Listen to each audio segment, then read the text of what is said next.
Right, let's get going.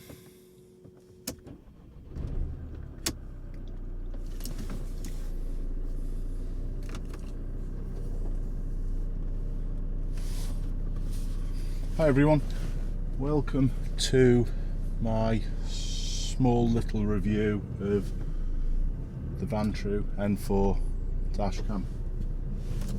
I did a review on the N2S model that Vantrue kindly sent me to give away, and it performed so well that I ended up probably regretting a little bit that I did give it away.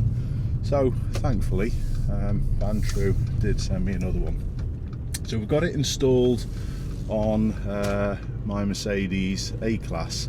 So we're just going to go through the good and the bad of what this dash cam's all about today.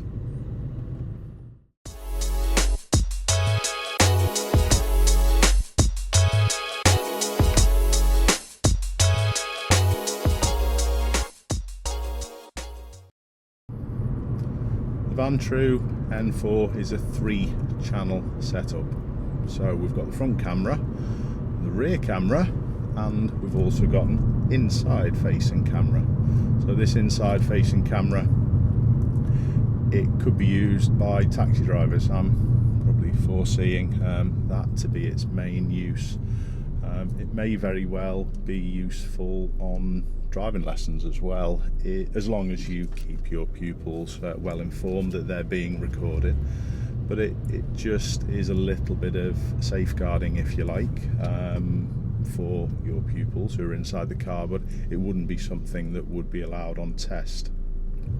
The resolution of the front camera can be set at 4K, but that's only if you use it on its own. When you start using the other cameras, the resolution does drop down because it's got to take all that information from the other cameras and then record that onto the disc, so that's understandable. But even when you have all 3 cameras going all at once, the front camera still works at 1440, which is above HD, and then the inside and the rear cameras do work at full HD or 1080p. The quality of the product does seem good.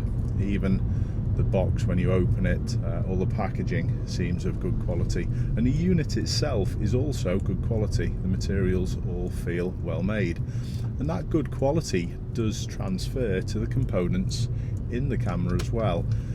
All of the sensors behind all of the cameras are all Sony Starvis sensors.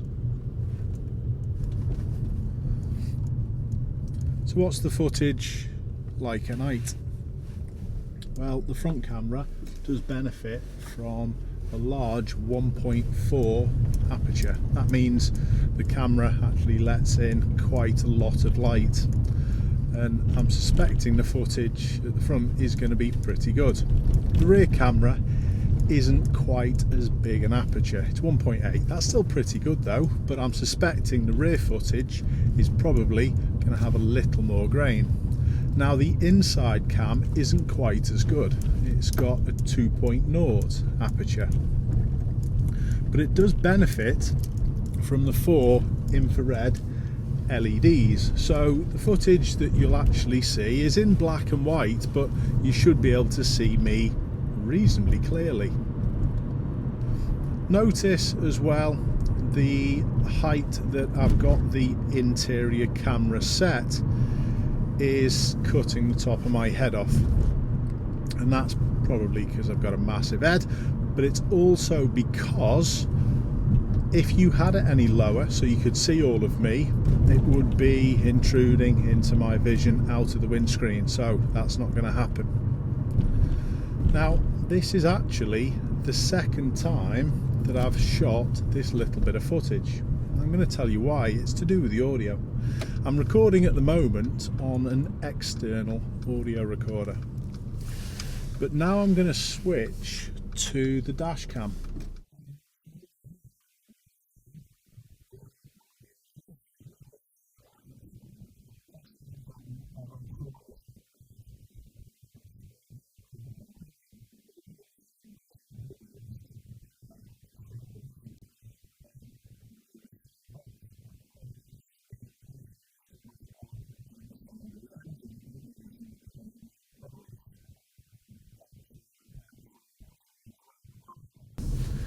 When I got the first footage back and had a little look at it, the audio and the video on the inside cam wasn't in sync.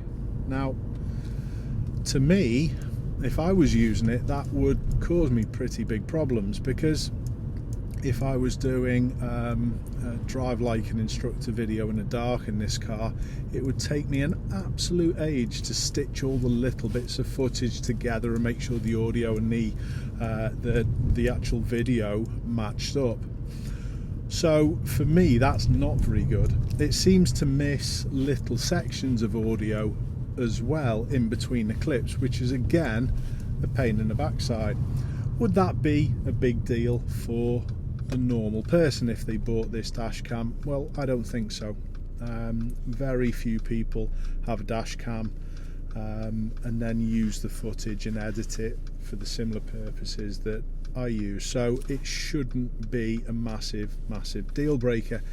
However, I do think it's poor that they can't get the basics right and match up the audio and video on some of the actual footage in the channels. And this is what I'm talking about.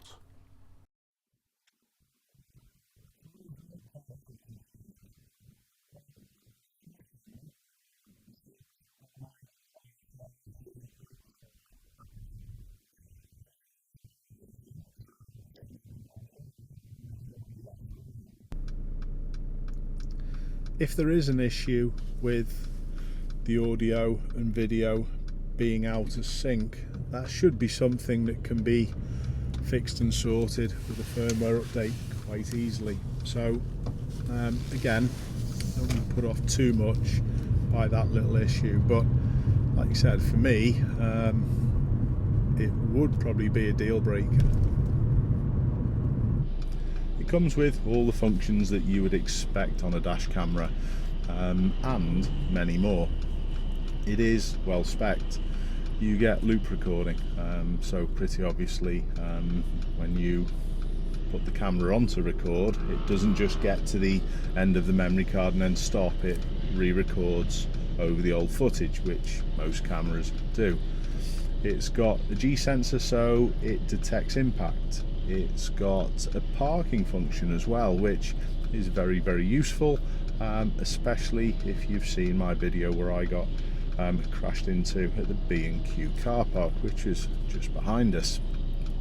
But that has to be, or should be, hardwired if you're going to use that function, but the hardwiring kit doesn't come as standard.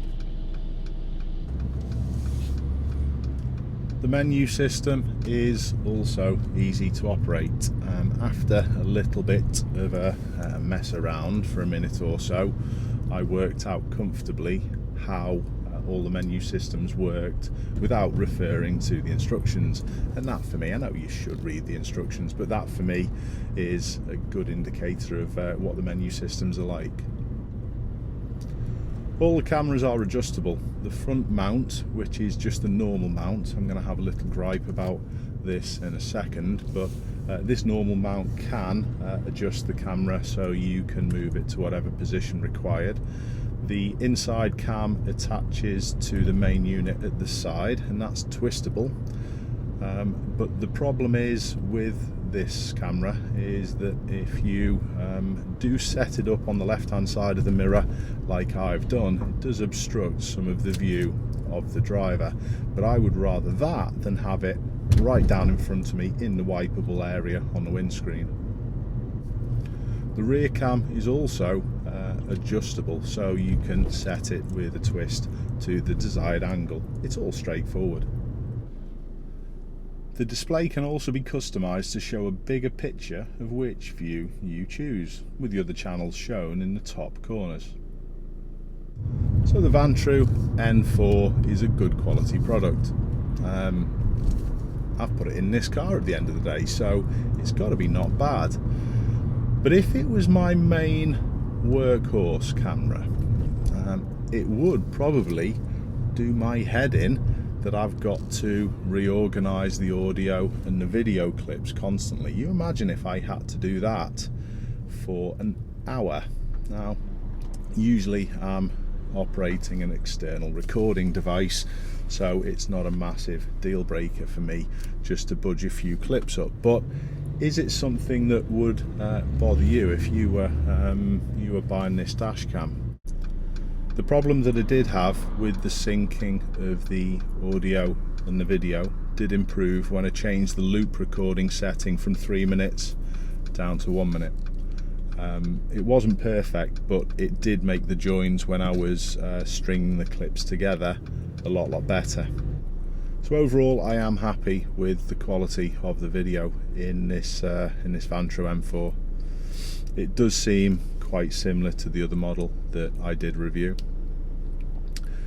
The user interface and everything about the camera is fine, no problems. A little disappointed that it's probably more designed for a left-hand drive vehicle than a right-hand drive, but I did say that in the other review as well. The disappointment I've well and truly gone over is about the audio and the video syncing. Right, what I'm going to do, I'm going to try and explain a little bit more about what I'm talking about the audio and video clips not syncing to real time. We've got my video in Final Cut, and this is what I use to edit. Now, what we've got here over this side are the 3 dashcam clips, front, rear, and the inside. And what I'm going to do, I'm just going to press V and just hide them momentarily. This clip here is the main clip that you see inside the car, and then this bar is the audio from the external audio recording. And if I just highlight these 3 again, you can see where this bar is just to the left. These audio waveforms are all synced. Maybe that one needs a little budge up.